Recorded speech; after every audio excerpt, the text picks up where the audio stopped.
जय श्री कृष्ण। भगवान विष्णु के 24 अवतार पार्ट 16 हंस पक्षी अवतार। वीडियो अच्छा लगे तो प्लीज़ लाइक कीजिएगा, कमेंट कीजिएगा, ज़्यादा से ज़्यादा शेयर कीजिएगा और बेल आइकन के साथ सब्सक्राइब भी कीजिएगा। तो शुरू करते हैं हंस पक्षी अवतार। एक बार लोक पितामह अपनी सभा में बैठे थे, तभी उनके मानस पुत्र सनक, सनंदन, सनातन और सनत कुमार चारों वहां आते हैं। पिताजी को प्रणाम करके उनकी आज्ञा से अपने अपने आसन पर बैठ जाते हैं। उन तेजस्वी कुमारों को देखकर सभी जन मौन हो गए। सनकादिक कुमारों ने अपने पिता ब्रह्मा जी से पूछा, पिताजी इस मन को विषयों से अलग कैसे करें? मोक्ष चाहने वाला अपना मन विषयों से कैसे हटा सकता है? मनुष्य जीवन पाकर भी यदि मोक्ष की सिद्धि नहीं की गई तो जीवन व्यर्थ है। ब्रह्मा जी प्रश्न का मूल कारण नहीं समझ सके, क्योंकि उनकी बुद्धि तो सृष्टि की रचना में ही लगी रहती है कि किस जीव को उसके पूर्व जन्म के कर्मों के अनुसार कैसा शरीर देना है। वे अपने पुत्रों को उनके प्रश्न का उत्तर नहीं दे सके। ब्रह्मा जी ने परम ब्रह्म परमात्मा का ध्यान किया। ब्रह्मा जी के ध्यान मगन होते ही सभा में सबके सामने अत्यंत उज्जवल, तेजस्वी परम हंस के रूप में भगवान स्वयं प्रकट हो गए। हंस रूप धारण कर प्रकट होने से उनके इस अवतार को हंस अवतार कहते हैं।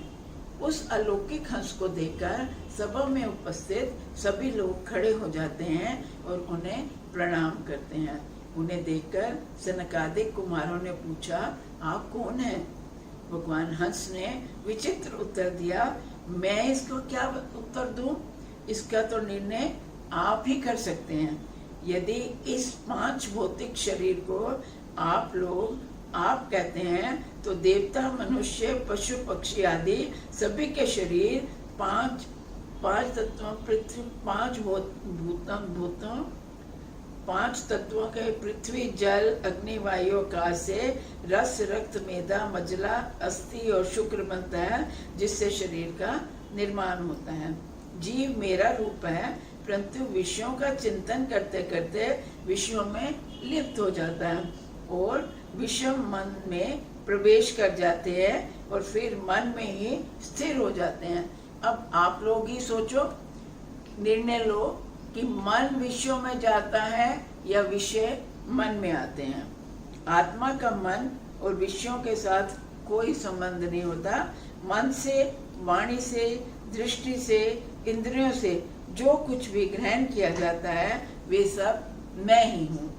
मुझसे भिन्न कुछ भी नहीं है। अब समस्या ये है, विषयों से मन को अलग कैसे करें? भगवान हंस कहते हैं, इसका समाधान है कि मन और विषयों पर मिट्टी डालकर मुझ में मिल जाओ। मन में निवास करने वाला संसार बहुत रुलाता है। तुम अपने मन को संसार से निकालकर संभाल कर रखना। सब गुण मुझ निर्गुण का ही भजन करते हैं। जिस तरह बच्चा खिलौना हाथ में लेकर माँ की गोदी में बैठकर रो रहा है और माँ उससे कहती है, ये खिलौना फेंक दे और आप मेरी गोदी में बैठकर अपनी गोदी में बैठकर प्यार करती है। उसी प्रकार परमात्मा कहते हैं, अरे आत्मा, तुम मन और विषयों के खिलौनों को फेंक दे और मुझ में एक हो जा। आत्मा के सिवा दूसरी कोई वस्तु है ही नहीं। सब स्वप्न और झूठ है, सब मन के खेल हैं और वह बहुत चंचल है। शरीर प्रारब्ध के हिसाब से रहता है और उसमें प्राण चलते हैं। जीवन मुक्त पुरुष शरीर को कभी भी मैं नहीं कहते। श्री कृष्ण कहते हैं, जो पुरुष निरंतर विषयों का चिंतन करते हैं उनका चित्त विषयों में फंस जाता है, और जो निरंतर मेरा चिंतन करते हैं उनका चित्त मेरे में लीन हो जाता है। इस हंस भगवान के सनकादिक कुमारों का संदेह दूर कर दिया। सभी ने भगवान हंस की स्तुति की और देखते ही देखते भगवान अंतर्ध्यान हो गई। जय श्री कृष्ण।